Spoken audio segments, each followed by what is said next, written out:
Donc bonsoir à tous, un dernier talk avant les pizzas. Donc moi je vais vous faire un petit retour d'expérience sur un projet, je vais vous montrer comment on a fait pour déployer trois fois plus vite en production. Donc qui dit retour d'expérience dit petite histoire, donc on est en juin 2016, il fait beau, on est zen, le ciel est bleu, on est 4 développeurs chez un client. On a une base de code, on développe une plateforme de e-commerce et on travaille en Scrum, donc on a un Product Owner. Donc pour ceux qui ne sont pas familiers avec le Scrum, c'est une méthode agile et en fait le Product Owner c'est la personne chez notre client, la personne du métier qui va en fait décider de son produit et donc qui va valider toutes les features qui sont codées par les développeurs, ce qui est très important. Donc forcément comme toute équipe, on va être embêté si les images ne sont pas chargées. Mais comme toute équipe, on a un workflow Git.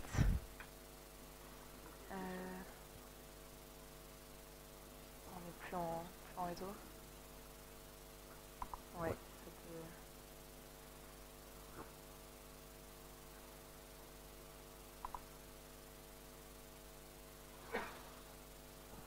ce sera plus compréhensible, hein. Sinon on va avoir un petit problème. Donc en attendant de retrouver l'image, donc on a un workflow Git qui est assez basique. On a une branche qu'on appelle branche de staging, de laquelle on part pour créer tout type de... Ça va revenir, voilà. Merci beaucoup. Donc on a une branche qu'on appelle staging, de laquelle on part quand on crée une feature, et quand on a fini cette feature, on merge cette branche dans staging. On déploie sur notre environnement d'intégration, de validation, c'est la même chose. Et en fait, c'est l'environnement à partir duquel notre product owner va pouvoir valider. Et à ce moment-là, on essayait de faire une mise en prod. Notre objectif, c'est de la faire tous les jours. À ce moment-là, on en faisait tous les 3 jours, voire toutes les semaines. Qu'est-ce qui se passait quand on voulait mettre en prod? En fait, on vérifiait que tout le code qui était sur la branche de staging, donc la branche en vert, c'est vrai qu'on ne va pas bien voir les noms au fond. Donc on vérifiait que tout le code, toutes les features avaient été validées par le product owner, et on mergeait ça dans une branche de release, et on mettait en prod. Donc à ce moment-là, ça nous prenait à peu près 30 minutes. Puis l'automne est arrivé, voire même l'hiver. Qu'est-ce qui s'est passé? Donc on était encore 4 développeurs avec un product owner, mais il y avait une deuxième équipe, et il y avait une troisième équipe. Donc rapidement, on a été 11 développeurs avec 3 product owners, pas tous sur les mêmes continents. Parce que, par exemple, disons celui-ci, il était aux États-Unis. Donc lui, il se levait vers 14 h. Vous allez voir que tout ça a son importance. On avait toujours une même base de code. Donc on travaillait sur des API différentes, mais on avait un front commun. Donc on travaillait vraiment quand même, on était en 3 équipes, mais sur le même produit. Du coup, le workflow quotidien était le même. Par contre, les jours de MEP, c'était différent. Donc, qu'est-ce qui se passait un jour de MEP? Il y avait un développeur sur les 11, donc un seul des 3 équipes, qui décidait de mettre en prod. Et en fait, là, dans le meilleur des cas, la mise en prod, elle lui prenait 1h30. Dans le pire des cas, il n'arrivait pas à la faire dans la journée. Pourquoi? Parce que, par exemple, il allait voir le développeur de l'équipe A. Il disait, OK, est-ce que toutes tes features, elles sont validées? Est-ce que je peux mettre en prod? Là, il lui disait, ah non, attends, mon product owner, il n'est pas réveillé. Il n'a rien validé de ce qu'on a fait hier, donc tu peux pas prendre le code qui est sur ma branche de staging et le merger dans release, parce que si ça se trouve, c'est pas validé, on ne peut pas mettre en prod. Donc déjà, ça prenait du retard, etc., etc. Il y avait toujours des problèmes, par exemple, de sous-features qu'il fallait revert avant de mettre en prod. Donc à un moment, on s'est dit, c'est plus possible, stop, faut qu'on arrête, on perd trop de temps à mettre en prod, faut qu'on change. Là, il y a eu pas mal d'idées évoquées, je pourrais y revenir après. Nous, on a trouvé une idée grâce à ce monsieur qui est Vincent Drissen et qui a publié un article qui présentait globalement le guide flow, en fait, mais qui le présentait très bien. Et avec ces schémas, on s'est dit, OK, en fait, on peut faire un workflow un peu comme le guide flow, mais qui va nous permettre de continuer à travailler en Scrum et donc d'attendre la validation de notre product owner. Donc, dans ce workflow, il y a 3 branches principales. Donc, la première, c'est la branche développe avec les commits en rose. Cette branche-là, c'est la branche de la vérité, en fait, parce que tout le code qui est sur cette branche-là, il a été d'abord déployé en validation, il a été testé par le développeur et par le product owner, et il est validé. Donc on sait qu'on peut l'envoyer en prod, on n'a pas de problème. On a toujours notre bonne vieille branche de staging avec les commits en vert, donc qui correspond à l'environnement de validation, et on a toujours notre branche de release, qui est la branche qui correspond à l'état actuel de la prod. Donc, comment on fait maintenant quand on veut développer une feature? Donc par exemple, Alice veut commencer à développer une feature, elle part de développe, parce qu'elle veut que du code propre dans sa branche, elle fait une branche, elle code sa feature, donc ici ajouter une adresse de livraison. Quand elle a fini de développer sa feature, qu'est-ce qu'elle fait? Elle merge son code en fait dans la branche de staging, elle déploie l'environnement de validation et elle appelle son product owner en disant ça y est, j'ai développé ça, est-ce que tu peux me dire si ça te convient bien? Donc son product owner est super réactif, donc c'est super cool. Il valide sa feature, il dit ok, top pour moi, on y va. Et là, il lui reste une action à faire, c'est qu'elle reprend sa branche en local, sur laquelle elle a développé, et elle la merge dans Develop, parce que le code qu'elle a codé est devenu une partie de la vérité, en quelque sorte. Donc il y a des cas un peu plus... Ah oui, non. Alors, et puis après, donc, Alice et Bob, alors Bob, je ne l'ai pas présenté, mais c'est l'ops du projet. Là, du coup, ils peuvent mettre en prod. Donc en fait, qu'est-ce qu'il fait Bob pour mettre en prod? Il prend la branche de Develop à n'importe quel moment, quand ça lui chante, et il déploie en production. Alors il y a des cas plus compliqués. Il y a des cas par exemple où notre product owner il va vouloir ajouter tout ce qui est gestion des adresses de livraison. Donc moi je vais pouvoir ajouter plusieurs adresses de livraison, je peux vouloir les éditer, je peux vouloir les supprimer. Et en fait il ne veut pas qu'il y ait seulement une partie de cette fonctionnalité qui aille en production. Donc il ne veut par exemple pas qu'on puisse simplement lui ajouter une adresse, parce qu'il dit si mon client il était ivre au moment où il a tapé l'adresse et il s'est trompé, il ne pourra jamais la modifier, il ne recevra jamais son colis. Donc en fait, qu'est-ce qu'on fait à ce moment-là? On fait des branches de features. Et donc, par exemple, je suis Alice, je développe l'ajout de l'adresse, donc je développe, je déploie en intégration, mon PO valide la feature, donc c'est du code qui est vrai, qui est validé. Au lieu de le merger dans Develop, en fait, je le merge dans ma branche de feature. Et c'est qu'une fois que j'aurai codé la dernière sous-feature de cette feature globale, donc je mergerai ce code dans ma branche de feature, et là, à ce moment-là, je mergerai la feature dans la branche de Develop, et là, ça pourra partir en production à la prochaine production. Donc, pour terminer sur ce workflow, il y a 4 règles. Il y en a 2 qui sont vraies pour tout workflow Git. Il y en a 2 qui sont un peu plus spécifiques.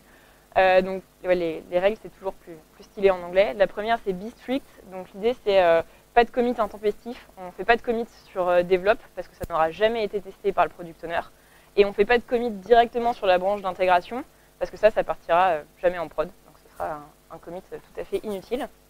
Ensuite, stay tuned. Alors pourquoi? Parce que si vous faites du Scrum, vous avez l'habitude généralement, vous mettez votre feature à valider, bon, vous vérifiez qu'elle passe bien en done, que votre PO l'a validée, mais vous n'avez pas l'habitude de faire une action derrière. Or là, il faut faire quelque chose. C'est une habitude à prendre qu'on a pris assez rapidement. Nous, par exemple, on a un Trello pour suivre nos features, on a rajouté une colonne, la validation et le done. Donc en fait, les tickets passaient jamais en done si nous on n'avait pas fait l'action. C'est une façon de prendre le geste. Ensuite, donc l'idée c'est d'être clean. Alors qu'est-ce qui peut se passer avec ce workflow? C'est que très vite votre branche de validation, donc staging avec les commits en vert et votre branche develop avec les commits en rose peuvent diverger. Pourquoi? Parce que par exemple sur staging, vous avez codé une feature et votre product owner il vous dit ah non mais j'en veux pas, c'était pas du tout comme ça. Vous n'avez pas forcément fait de revert, de reset de votre commit sur cette branche. Donc ce code-là, il est resté plus ou moins caché. Et du coup, vous avez vos 2 branches qui vont diverger. Donc ce qu'on fait régulièrement, c'est que globalement toutes les semaines, quand je dis régulièrement, c'est qu'en fait on supprime complètement la branche staging et on la recrée à partir de develop. Comme ça, on repart avec une branche propre. Et la dernière règle, mais donc là qui s'applique partout, c'est divide and conquer. Donc ce workflow, il n'est pas magique, il a des inconvénients et notamment il ne va pas vous empêcher d'avoir des conflits. Ce serait trop facile. Donc déjà pour éviter d'avoir des conflits, c'est de vraiment isoler vos features. Il faut faire en sorte que 2 développeurs ne touchent pas le même fichier en même temps. Et surtout quand vous avez des conflits, en fait il faut identifier le développeur avec qui vous avez des conflits. Utiliser un outil comme GitKraken par exemple pour faire ça. Et l'idée, c'est de s'asseoir avec ce développeur, de parler, de résoudre vos conflits ensemble, c'est un peu comme dans la vie, et ensuite de pousser soit sur la branche d'intégration, soit sur la branche de développe. Bon, j'ai été un peu rapide, mais si vous avez des questions, je serai ravie d'y répondre.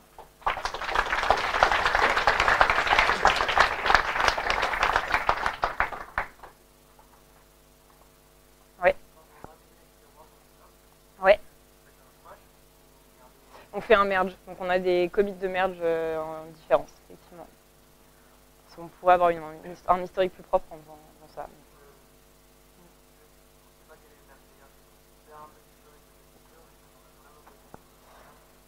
Nous, en tout cas, ça ne nous a pas posé de soucis pour l'instant.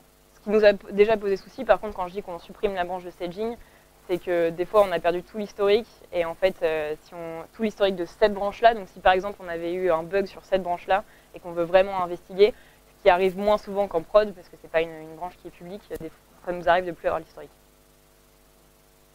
Oui.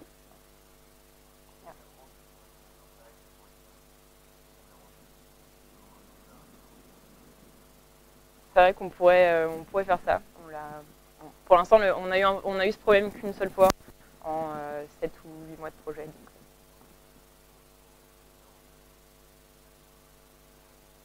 Non, par contre, ça, on le fait à un moment où on peut supprimer la branche. On s'assure qu'on... Voilà, il y a le développeur qui décide de le faire, il va voir les 11 autres développeurs, et au pire, il y a quelqu'un qui a du code à valider, auquel cas, il lui dit, bon, ok, vas-y si tu dois vraiment le faire, et moi, je repousse ma branche dessus derrière.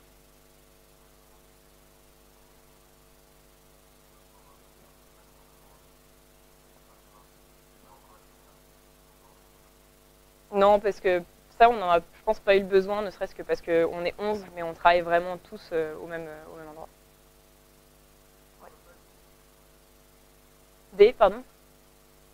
Alors, c'est comme du feature toggling. Alors, donc moi, j'ai quitté le projet depuis, et j'ai appris que c'est ce qu'ils ont mis en place. Alors, pourquoi nous, on ne l'a pas fait à ce moment-là? Ça, c'était adapté parce que quand on a un lead time de développement de feature qui est, par exemple, là, l'édition d'adresse, au pire, vous mettez une journée et demie à le faire. Donc, il n'y a pas eu encore énormément de commits sur la branche de développe. Donc, quand vous mergez, vous n'avez pas de problème. Il s'avère que depuis, ils ont eu ce genre de problème, et donc ils ont mis en place le feature toggling pour pouvoir quand même merger dans Develop quand le lead time du développement est beaucoup plus long. Ouais.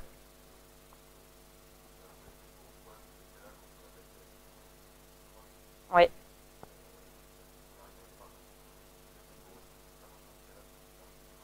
Ça, c'est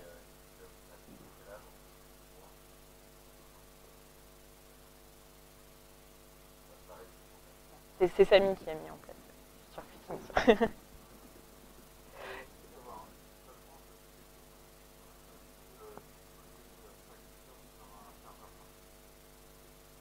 Alors non, par contre, ce qu'on aurait pu faire, c'est... Enfin, peut-être, on ne s'est pas posé cette question-là, plutôt que non.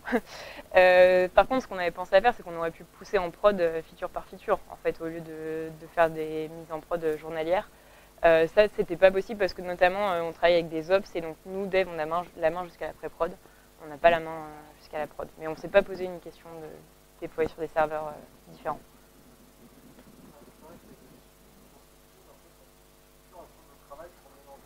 Exactement.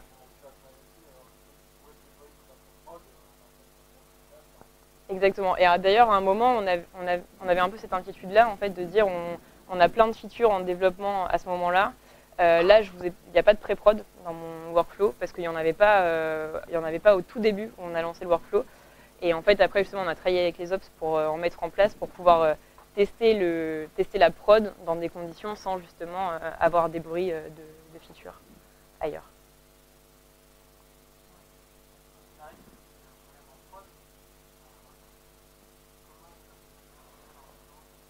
Globalement, on fait pareil. On refait le flow de développement parce que notamment, alors en fait non, il y a deux cas. Soit on a le problème, on l'a en prod et en fait on l'a aussi en validation. Auquel cas on suit vraiment le workflow.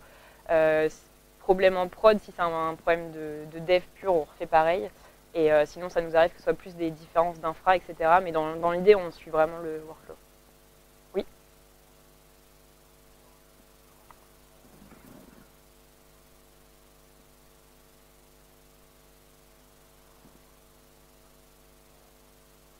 Si, en fait, c'est bien pour ça que depuis, on a poussé, nous les devs, pour avoir un environnement de pré-prod et pouvoir quand même faire une recette avant la prod, ce qui est de plus en plus facile parce que maintenant, on fait on fait une mise en prod tous les jours, donc la recette des features, la recette à faire n'est pas conséquente, donc on arrive à tester toutes les features. Ouais.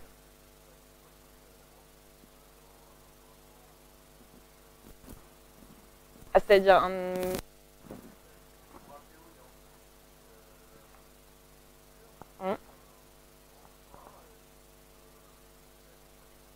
non, on n'a vraiment qu'un seul environnement de validation. Ça, on est contraint au niveau de l'architecture du projet, décidé par les ops. Enfin, d'ailleurs, en accord avec nous aussi. Mais,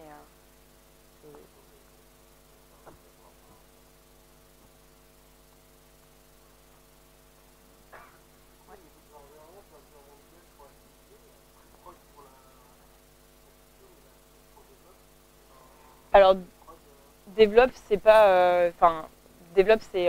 En gros, c'est la branche qui correspond à pré-prod et prod. Mais oui, on a trois environnements. Donc, la validation pour donc, les développeurs et le product owner. Ensuite, pré-prod et prod.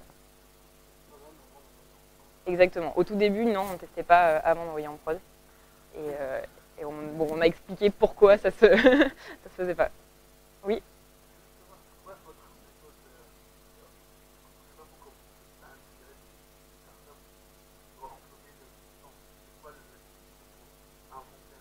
Bah alors après, quand je dis qu'on l'a inventé, si ça se trouve, il y a peu de gens qui utilisent le même.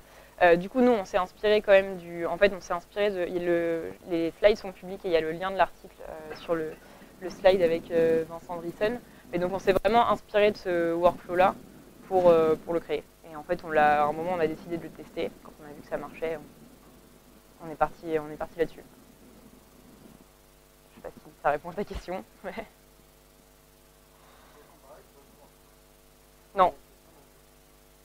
En fait, on a vraiment pris c'était quoi de nos exigences. Est-ce que ça avait l'air d'y répondre? On a fait un test, ça fonctionnait. Alors au début, forcément, on cafouille un peu, notamment, du coup, on avait l'habitude, nous, développeurs, de partir de staging pour créer nos features. Là, il fallait partir de develop. Bon, les premiers jours, c'était un peu tendu, mais après, on s'y fait. C'est l'heure des pizzas.